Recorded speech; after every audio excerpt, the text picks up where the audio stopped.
Let's see if this works. Da, da, da, da, da, da. I think we're live. Are we live? Hello, everybody. Welcome. It's Friday afternoon here in Los Angeles. I am Peter Vaughn with Cardboard Alchemy, and we are live for another Cardboard Alchemy chat. Only about half an hour after I thought I would start the chat. But you know, these things happen when you're running a campaign and when you're making board games. There are always unexpected little bumps. So I'm a little bit late. But you know what? These chats are not meant to be only live. They are also meant to be on YouTube whenever you can catch them. So we are going to say hello to whoever's here right now, and then we're also going to say hello to whoever's going to watch this, and hopefully answer some questions about making board games or our latest board game, Andromeda's Edge, which is live on GameFound right now. We have some people just coming in right now. Mike Vanderveen and Axel. Thank you very much. I like the comment about my shirt. Yes, we've got the Astro Dracus logo on this particular Andromeda's Edge shirt. And I will tell you that normally what I do is I do these on every Friday. So the plan is that we run a chat every Friday afternoon, 11 a.m. Pacific time. We head into Discord afterwards to just kind of, chat about the weekend, chat about what you're going to play. So this one is, the Facebook one is meant to have a topic, a little Q&A, and the Discord one is meant to be a little bit more open. And then, of course, I broadcast that on YouTube as soon as we're into the next week, so that if you're not online at this time, you're not on Facebook, you can still catch these. If you have any questions that don't get answered in one of these, please do either comment on the Facebook post, comment in Discord, or comment on our YouTube and let me know what you want to ask. Now, today's topic is that there is no topic. But today's topic is that when you're crowdfunding a game, and it launched this Tuesday, and it launched with epic fanfare and some technical glitches. When you're launching a campaign, you do not have time to write a topic for the Friday afternoon Cardboard chat. So the topic is going to be, I'm just going to do Q&A a little bit. I am just going to talk about the campaign a little bit, just for fun. I'm going to talk about Andromeda's Edge a little bit. I suppose one little topic that I can mention is the reason why I'm late is because I was just filming a segment with Mark Dainty of Not Board Gaming all about the solo mode of Andromeda's Edge. And as I was describing the solo mode to Mark, and we were playing through a turn or two so that we could show the solo mode to everybody, I was getting really excited about the solo mode. Like, I want to play right now against Unity. Unity is the force, the faction that has come to hunt you down in Andromeda. That is your opponent in solo mode. There's actually 3 levels of Unity. And you can play level 1, level 2, or level 3, depending on what you think you can handle. Level 2 and level 3 have powers on them, so we have 3 commanders so far, 2 of which have powers that are devastating. They're awesome. So it's pretty fun. And I'm really excited that Mark Dainty is going to cover that on his channel on February 8th. So look for that next Wednesday, or this Wednesday, or whenever you're seeing this. It should be up if you're past February 8th. The solo play is so exciting. I'm not a solo player myself, but I know we all became a little bit of a solo player, possibly during the pandemic. We all appreciate possibly what it's like to have that game night where you're like, I kind of want a game. I don't have anyone who's ready to game like I am. And so I actually have played Dwellings. The mode that Luke designed in Dwellings is quite good, Ghost of Elder Vale, and he's done it again here with Maximus. They've made the battle against Unity into a very fun way to play Andromeda's Edge. I can't wait to share more of that with you. So that's it on the topics, really. I wanted to get a stream going because this is something I'm trying to do regularly, is have a chat. Have fun talking about board game making, all the parts of it. Now, this is going to be, the next couple weeks are going to be obviously very focused on Andromeda's Edge. After that, I expect these chats to be, how does Final Pieces get made in development? How does Critter Kitchen, which is our next one we announced in our newsletter, how does that get going in design and development? And where is that in its process? And how is it like working with the artist or working with the designers on different parts of it? So there'll be a lot more non-Andromeda's Edge chats, but I would say for the next couple of weeks it's going to be Andromeda's Edge all the time, because we've got lots to do in terms of stretching to all of the goals that we want to reach. Now, Katya just popped in. Hello. Carl King, thank you. My comment about all the stretching that we've got to do kind of goes to Carl's comment here and Axel, who were asking, how excited are we about how the campaign started? And Carl is like, looks like a 1 million+ campaign is on the cards, and well done. We appreciate that. We appreciate everybody who believes in this game and believes in Cardboard Alchemy. Let me tell you, we are excited. We are thrilled that the game is out there. We're talking 3 days in. We're over at 900,000, and we have so much to pour into this game still. Oh my goodness. There's regions, there's event decks, there's new raiders, there's new factions. We've already done 2 factions and 2 raiders. So we're excited, to say the least. We're excited because this means this game gets to be probably packed with like 2 or 3 mini expansions or more. I mean, it just feels like it's going to be truly an epic box by the time we're done here. Thanks to everyone's help. And we really appreciate everyone coming out. I want to say that as a milestone, this is the biggest campaign that I've ever launched. I've launched 9 campaigns. This is the biggest one. And on day 1, it did better than Dwellings of Eldervale did on the entirety of the campaign. That is a testament to how much I think people like the Dwellings, the gameplay that Luke Laurie brings to the table. Now with Maximus, that worker placement is truly fun that they make, and I also hope it's also somewhat to do with the fact that we did Flamecraft and we know how to deliver games. We know how to deliver deluxeified quality games, and I am so thankful that the people out there saying, yes, let's do another one. Andromeda's Edge. Let's see what everyone's talking about right now. And we got Mark in here at Magnus. Magnus saying we'll play Dwellings tomorrow to celebrate this awesome campaign. Now that's what I'm saying is a great weekend right there. You know, bring out the elemental regions and start playing a Luke Laurie game. That's what I'm talking about. I want to do that now. That's exciting, actually. I'm jealous right now of all of the people in our Discord who we've made the TTS live. So there's tons of people playing Andromeda's Edge, and I'm like, I want to play, but I hold on a second, I gotta make it better. So I can't play right now, and I'm dying to play this game. In fact, we just unlocked 2v2 mode. Oh my gosh, 2v2 mode is so good. 2v2 mode is probably I don't know if anyone has played Dwellings, has played 2v2 in Dwellings, but it is the best. Someone on the table is your teammate, and you can go up tracks with them. You can swap cards with them. And in Andromeda, we did sort of similar things.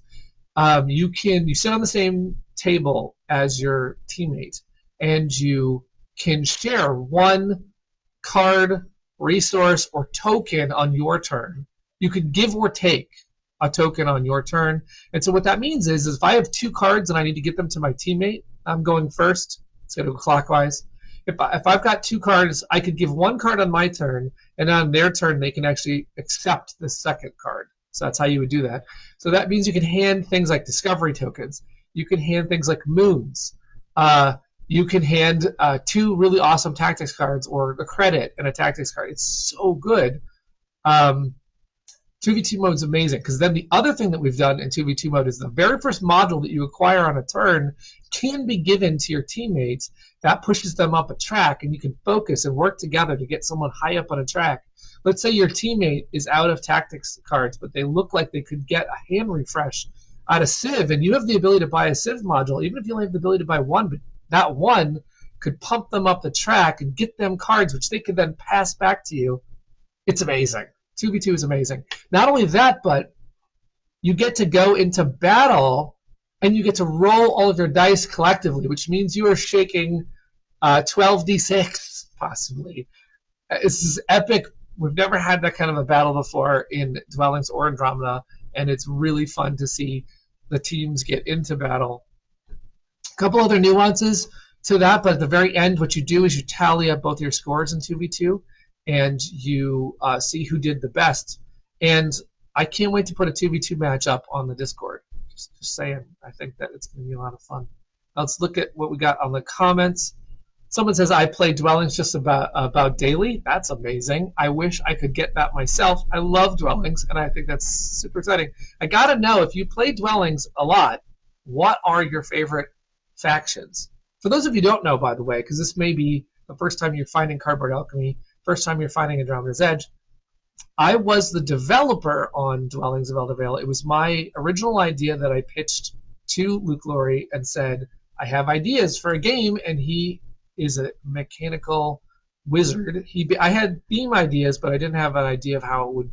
I basically wanted a non-farming game. I wanted a game with a wizard and a Balrog, and I wanted a worker I thought I wanted worker placement, but at the time I had been suggesting a fantasy Puerto Rico style game, which is action selection. And Luke said, I got you, and made Dwellings of Eldervale. So we partnered up on that. I was the person who brought it to Breaking Games, and then I art directed Dwellings of Eldervale. I developed it, and then I produced that sucker. So I will take all of the good and all of the bad with Dwellings of Eldervale. That is my baby, and I'm excited for it. So if you play it, I want to know what your favorite faction in Dwellings is, because I'd like to know. This is an informal poll we're doing right now on this stream. Let's see here. Playing every day. Alex says, how on earth could you arrange friendly shipping to Mexico? Is it possible that other publishers can replicate that model? Every campaign is different, but he's saying congratulations, and Mexico loves us, which is fantastic.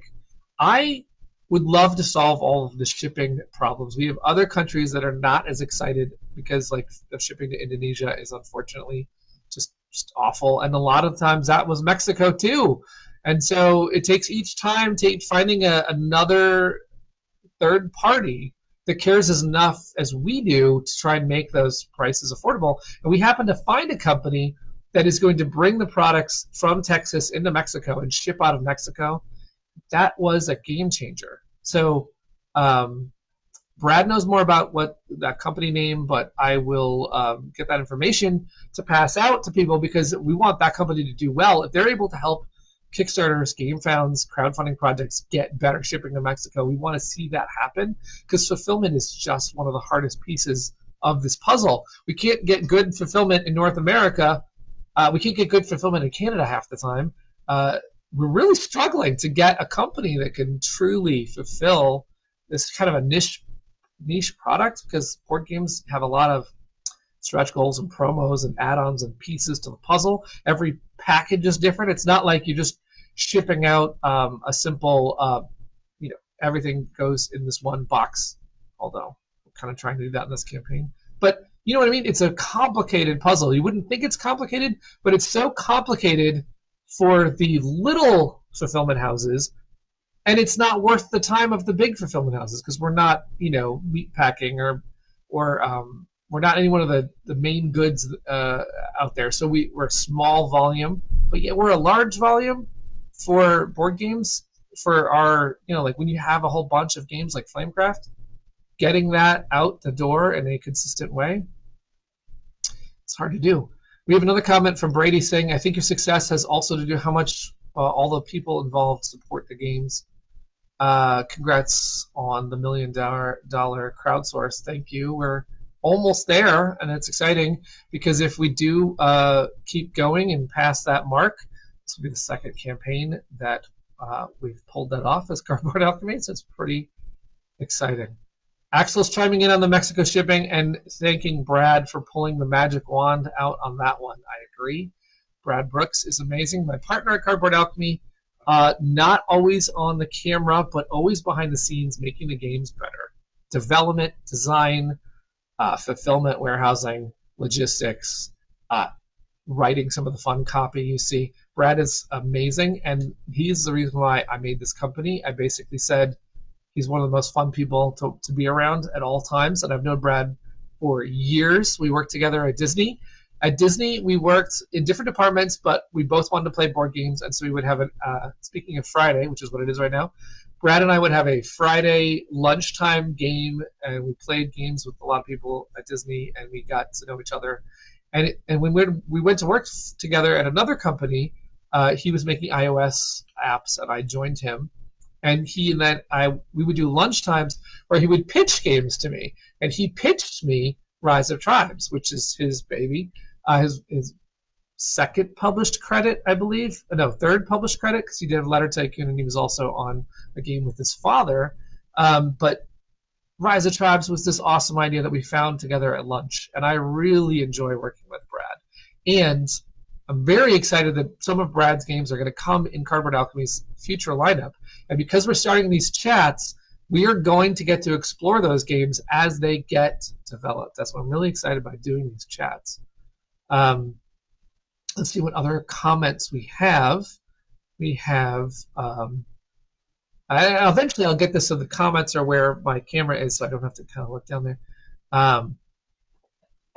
Is there a chance to have an Andromeda Edge calendar for 2024? I wonder if they're saying that because Katya is in the chat and she makes these board game calendars that are amazing.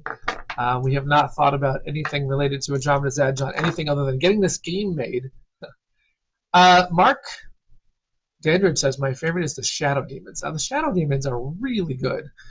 In Dwellings of Eldervale, the Shadow Demons have one of the best synergies I think we put in that game, which is that your Death Knight, which, by the way, frankly, a game with a Death Knight is fantastic. The art by Irina, I can't remember her last name, but she's an amazing artist, and she wanted to do Darkness. She was so excited for Darkness, and there's this Death Knight, and when you summon the Death Knight, if it dies and goes to the underworld, it gets stronger and stronger and stronger to monster level. And then the dragon for the Shadow Demons actually pulls that any unit out of the underworld and brings it back to Eldervale, meaning you can just die with that Death Knight and summon that Death Knight back into existence with the amazing dragon that they have. Oh god, that's good. I'm excited about Dwellings factions, but I'm also excited about Andromeda factions, and we can shift to talking about those because we just unlocked 2 factions. I want to talk about the 2 factions we just unlocked. But we've also heard, though, from our audience that the Mosswood Trolls are another favorite of Brady's. And now we've also got into Sean saying the game looks amazing with implementations that we've had since Quackalope, which is great to hear that because we went on a couple early streams with Andromeda's Edge. We did these streams with Jesse at Quackalope, and we showed the game before it had a lot of polish. We did that because we really want to share the game early and get feedback, and we were testing it on TTS early at that time as well. And since then, there's been some radical changes that have been really important for the game, namely that when we went out of KuplaCon, which was in last May, Luke Laurie threw a curveball at me that I never thought we would get. We were pretty much done designing this one element of Andromeda's Edge, and Luke just completely said, it's not working. I don't want it this way. And we had to jam on fixing that for Gen Con, which is a fascinating part of this whole process, is that when you're in a design mode, you have to be very careful not to get too attached to your baby, too attached to the mechanisms you think are your favorites when they get in the way of actually being good for the game. And that is incredibly hard to do. It is incredibly hard to look at a game objectively and say, we have to lose this part that's been in there forever. This part that feels like if you take it out, it's not going to be the game, but we have to do it. In this case, it was all about the way the main board operated. And constraining the field of hexes was a huge decision. And we keep finding that Andromeda is in that space. I can't reveal all the reasons why we're making that choice just yet, but it is becoming more and more apparent that Andromeda's Edge does not want to build out a map the same way that Dwellings did. And it's every time we lean into Andromeda's Edge being more controlled, we get a better experience out of Andromeda's Edge. And so that was a huge brave move for Luke and Maximus to take that and say, we're going to undo this. We're going to fix this. And it's come out for the better. Much, much more improved. Matt is asking, we've got some love for Rise of Tribes. Hi, Matt. And then Matt is saying, is there a sequel to Rise of Tribes? Now, interesting that you should say that because, so Brad Brooks is the the mind behind Rise of Tribes, right? And now Brad and I are running Cardboard Alchemy, and so of course we could go to another dice pusher, right? It's up Brad's wheelhouse. We have one in mind, actually. We have not revealed what its title is. I will just say that we are. I think I have talked about its theme. We're going more to a Mad Max kind of universe where the world has fallen apart and is rebuilding. It's a new sort of beginning, and we are talking about another dice pusher. So it's not a sequel, but it is sort of it's Brad taking that dice mechanism and really amping it up to a whole new game. We have so many cool things to talk about when we get there. That's one of the games that Brad's working on. Brad's working on several games at a time here. The only thing that beats a Death Knight is Space Dragons. We could talk about Andromeda's Edge factions as well. Andromeda's Edge is about to get... So you know there's already one dragon in there. There is a guest illustration by Sendar Tang, which is for the Space Astrodracus, which are these massive dragons that are flying through the universe. And actually, we are going to play those dragons on Monday night on the full 42, so do not miss that. Katya is in here in the chat. Katya may be the one to play those dragons, or it could be Mike over there at the full 42. Chris is going to narrate, and I also could be the one to play dragons, but I'm going to give Katya and Mike the first opportunity to play either the dragons or the elders of Dwellinon. And we're also going to have the Cloud people in there to see if the Cloud people can keep up with dragons and portal jumpers. So it's going to be really fun. February 6th on the full 42. You don't want to miss that. But to go back to dragons for a second, we unlocked those dragons. That was a follow gift, but you can still get it if you either add it on to your pledge or if you go all in. Now, if you did follow for the dragons, one thing that we're getting a lot of questions about is the difference between the dragons and the other freebies that are out there, because Sendar also illustrated Flamecraft dragons in space. They are running the Plushie prize, which is a spaceship. Looks very familiar. They are going into space, boldly going where no artisan dragon has gone before. And there's a difference on GameFound with the way that those two pledges or those two perks are being handled. The Astrodracus, which was a follow gift, is a easy thing for GameFound to stick in your cart because it's part of their system, whereas the tiny dragons are a newsletter follow, and those are not going to show up in your cart until we're done. At the end of the campaign, we look at everybody on the newsletter, and we look at everybody's carts, and if you are on the newsletter with an email that matches the same email as a pledge on GameFound, we are going to sync those up and make sure you get the dragons without the Flamecraft artisans without having to pay any more for those. Of course, if you go all in, you don't even have to worry about it. You got everything. But, okay, the third reason why I wanted to talk about dragons is that there's another dragon coming. I shouldn't even be telling you yet, but I am going to put up a stretch goal for wets. But I am going to put up a stretch goal for dollars. I can't even believe I'm saying that. When we pass $1 million on GameFound, we are going to unlock a dragon from another dimension. I can't wait to show you what that looks like. It's insane. We'll get to that dragon. I'm going to put up the stretch goal today. Let's crush $1 million because I want another dragon in space. Will the plushie prize be accompanied by a potion dragon plushie? It's funny, plushies are a thing that happened to us on Flamecraft. We did not expect to be a company that would make merchandise like art books and plushies and stickers and bookmarks and pins. But there's people who want those dragons, and they want those dragons in all the ways you can think of. So we are adapting to being a company that makes great games, but also supports our community and what they're asking for. And what the community is asking for is plush. However, within reason, okay? I don't want to make a plush about a spaceship. I mean, I suppose we could put up a poll and see how many people would want a plush spaceship. But I think we should keep each campaign having its own thing. So Flamecraft is about plush, and we're going to make more plush dragons. I don't think that it makes sense to make a plush space item. Although I will say that I saw one that's adorable, and if you're really looking for something plush in space, you should go over to Lunar Rush. It's our friends at Dead Alive Games. Bernie Lynn is the one who runs that Bernie and company made a plush on their campaign called Lunar Rush, which is a cute moon. It's like a little moon plushie. So if you want a plush that's space, that's where you should go. I don't know that we're going to go there yet. We are trying to figure out what is the Andromeda's merch to come. Probably some people are asking about the shirts and the mats and stuff like that. We're going to get there. Not on this campaign, because what we really wanted to do on this campaign is we really wanted to launch this campaign and get this game made.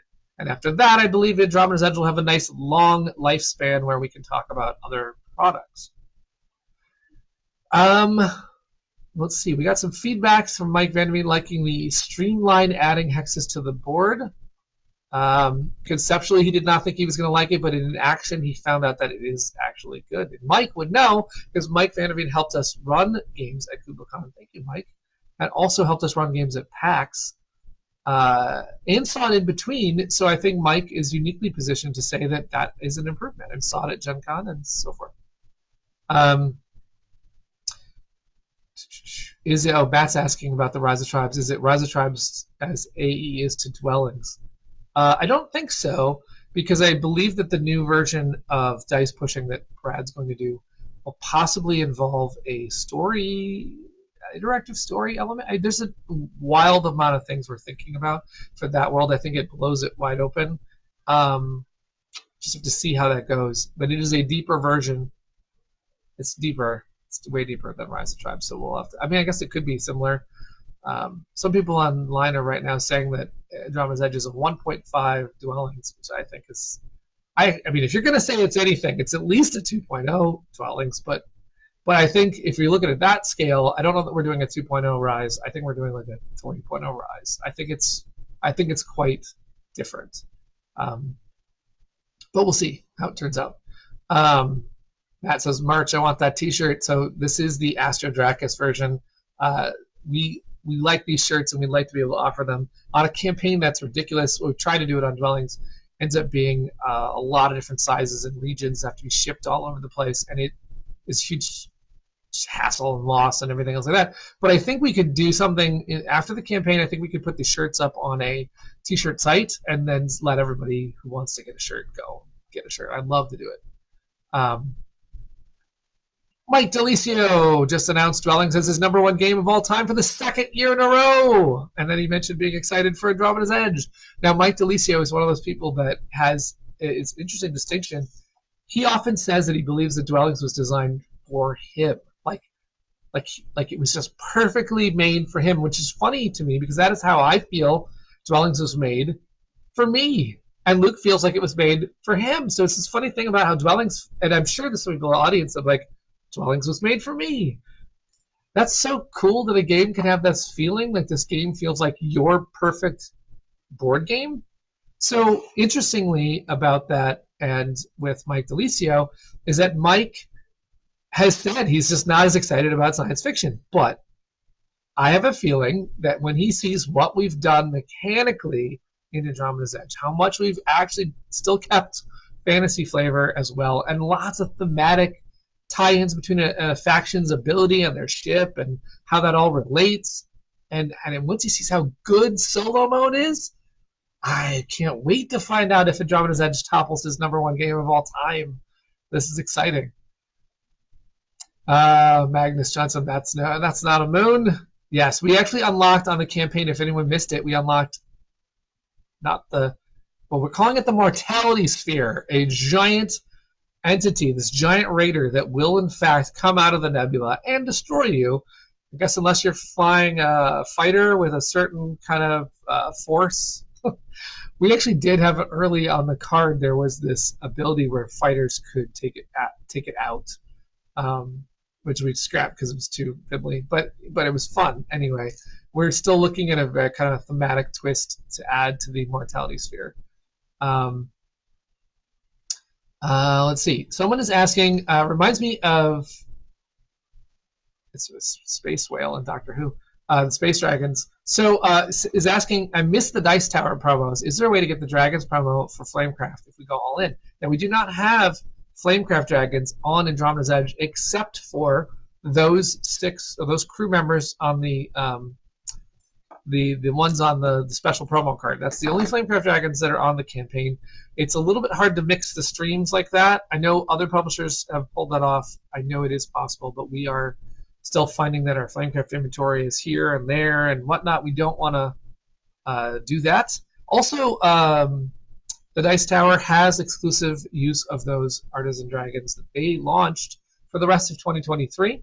Now, that does mean, though, that they are going to be available in 2024 from us, and we may also change the names of those and release them with another promotion. We are looking to put Flamecraft back on Kickstarter, so when we go back on a Kickstarter, you would expect to see those Artisans plus any promos that have launched along the way. So I think that's the strategy, which is that the Flamecraft promos are all going to go with the next Flamecraft campaign. Or you may see some of those promos go in our store this year, because we've got lots of exciting promos to talk about on Flamecraft. Not necessarily the topic of today's video, but I happen to have, there's so many promos to talk about for Flamecraft. And if you miss one of those are going to tie into our newsletter. They're going to tie into Lucky Duck. They're going to tie into Board Game Geek's store. They're going to tie into other content creators. And if you miss one of those, that's the type of thing that you're going to want to catch on the next Flamecraft Kickstarter, because we know that some people will be catching back up and say, like, well, I missed that one and that one and that one. So we're going to take care of that by making sure when we launch again, those are all there. Mike Vanderveen says, I love these factions. I feel that the Elders of Dwellon may get dogpiled on by all the dragons. Yeah, there's a dragon on that card, Mike. A new dice pusher, got excitement for that. Although I am all in for more dragon-themed factions, I wouldn't mind a dragon raider just for the mini. And I will say, Axel, I did not say that the new dragon coming was a faction. I'm just going to say that. Can you comment on the lead time from campaign to fulfillment? June 2024 was surprising to me. And I can comment on that because I've been through several of these now. And as we steer towards games with minis, it is amazing to me how long minis take in the process.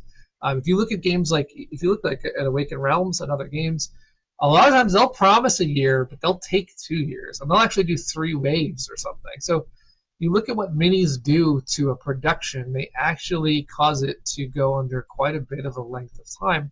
Usually a board game takes, okay, let's look at it this way. A card game can be anywhere from 3 to 6 months of production and 3 to 6 months of fulfillment.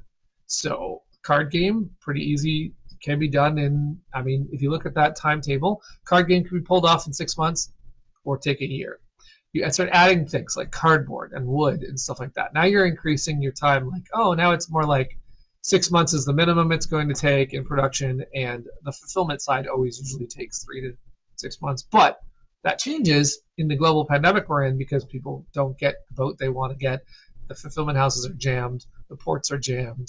The area that you're shipping from has all of them have COVID or something like that. So we're seeing that the fulfillment times take what used to take 3 to 6 months now can take up to 6 to 9 months or longer. And the production of a game just ramps up. So given all that, and given the fact that the minis on Flamecraft, when we launched Flamecraft, which was in August of 2021, we got out of that campaign on September of 2021, and we were like, let's go. But the minis took, we got all the STL files to the plant in November, and the minis kept taking longer and longer and longer, and they went through stage after stage after stage.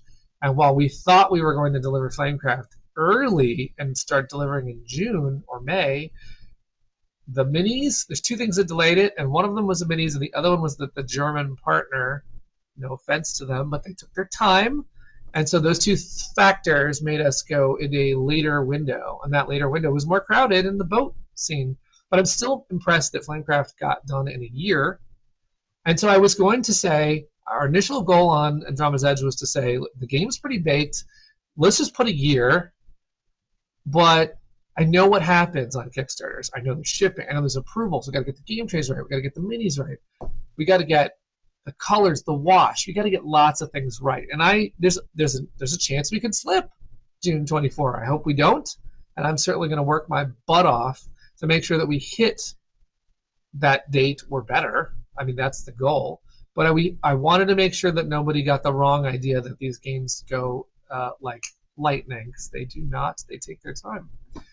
As I said in my last video, Jamie Segmar compares it to putting cookies in the oven, and everyone's watching you put the cookies in the oven. We all know that it takes longer if you're staring at the timer.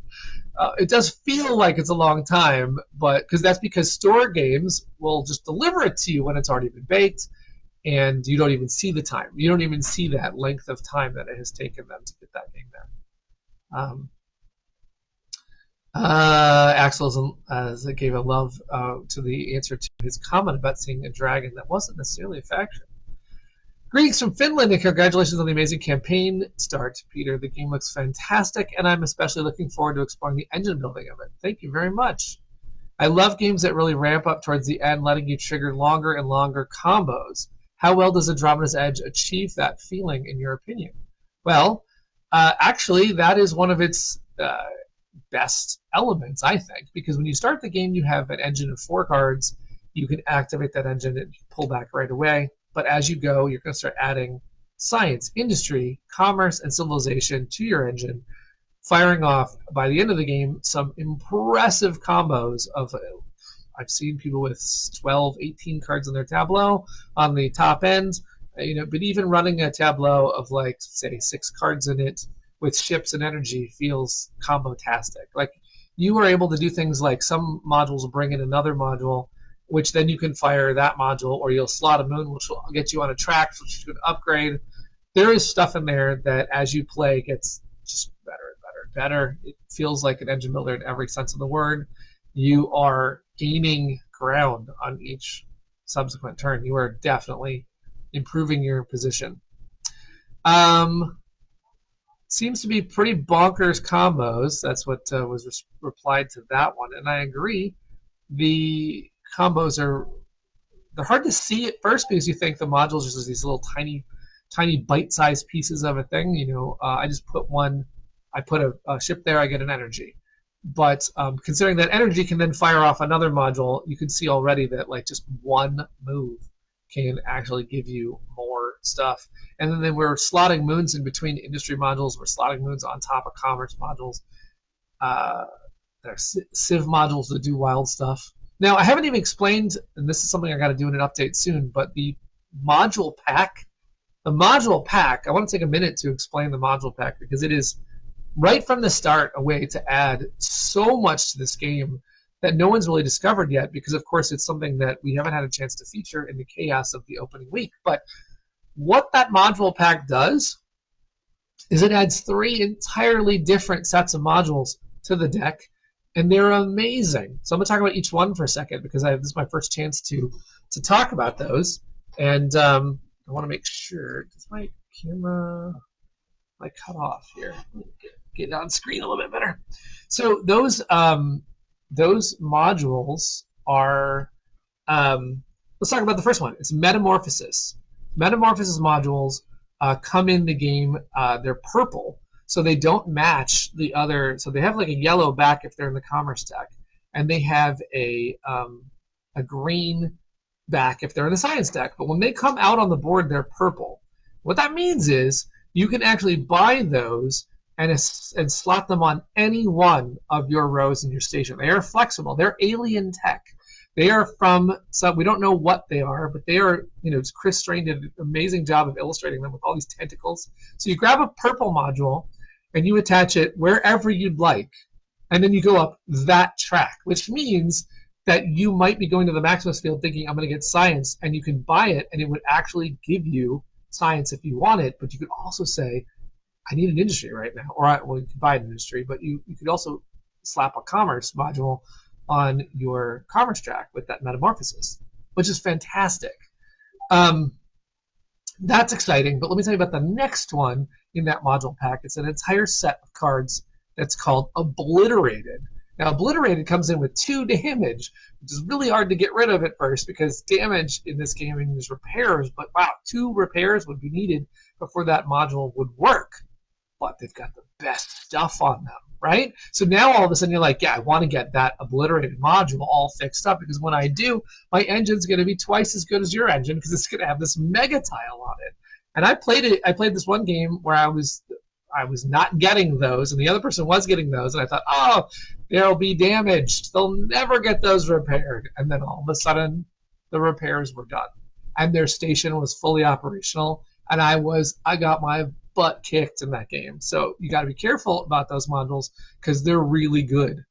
And then the last one that we put in there is explosive modules, and the explosive ones are really fun for me too because I like to gamble, and that is what you're doing when you activate an explosive module, because it is a chance of damaging itself or a chance of doubling its output, and you're not quite sure. There's more of a chance of it doubling its output than it is of damaging itself.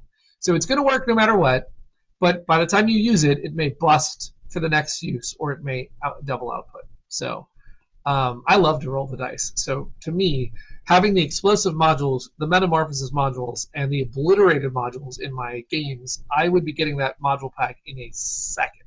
We made it as affordable as possible. This is adding 48 cards.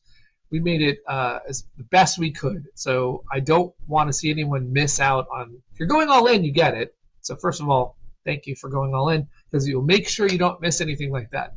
If you're not going all in, the one thing I would recommend adding to your game is that module pack, because that is going to add the gameplay that you want. Just to that end, too, I want to mention that if you are waiting for this game in another language, if you end up watching this and you're saying, oh my God, I don't want to miss out on these modules, we're offering that module pack to every single partner that takes this game in another language. And they're mostly icons on those cards. It's not like there's a lot of language, but we want to make sure that we offer it to every single partner because those cards are fantastic. More comments.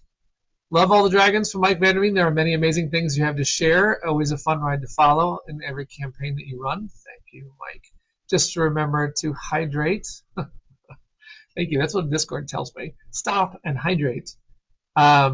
Oh, and they're talking about the video that we showed yesterday, which was between Luke and Maximus playing a 1v1. If you haven't seen that link is in the comments, and it's a really good look at Luke and Maximus and talking through their turns and sort of giving you that kind of insight into how the game plays. So that's really fun to see that. And there's a fun comment in there where Maximus delivers this blow to Luke and says, Luke says, right before that, Luke says, you came up with this card, right? And he's like, yeah. And then he devastates Luke with this one move and goes, you designed that card, didn't you? It's like beautiful delivery on that one. Mike Van Veen says a Sparkle Kitty faction should seep into Andromeda's Edge. We have some interesting crossovers planned. I would say that in the next stretch goal or two, you're going to see another cool crossover. I am backers 365 and I went all in. Thank you, Mark, for doing that. Your excitement is awesome in the comments. I see you out there, and we really appreciate it. We could call it here. I want to go into Discord and just chat. For everybody who doesn't have our Discord, let me put that in the comments. So everybody can join us if you want to, if you haven't been over to Discord yet. Let me get that link for everybody. I should get that ready to go when I do these. Still working out the kinks to these types of chats. Let me get that Discord link for everybody. If you want to come into Discord right now and just chat, we're a little bit late getting in there, so I want to get in there and not keep these too long. Oh, I could talk about a lot of things on Andromeda's Edge, so please, if you see this and you want to ask questions, please put them in this video because I want to talk about what you want to talk about with Andromeda's Edge. I want to talk about, if you want to talk about solo mode, if you want to talk about regions, and by then we might have unlocked a new one. By next Friday, we got lots of things we could have unlocked, so I'm really excited. Please tell us what you want to know. Tell us what you're dying to find out. And if you like what you see, if you played TTS, we want to hear about it. If you've got a chance to try out the game, please tell everybody else on the campaign what you thought, how it went. I want to say thank you right now to all the guides that we have, these Star Tour Ace Pilots that we have going on, and there's people in Discord who are happy to show you the game so you don't have to read the rules. You just get to jump right into the game and play, and it's on TTS. And frankly, you got what else is there to do this weekend except for this game is amazing. You gotta, I want to play a match right now.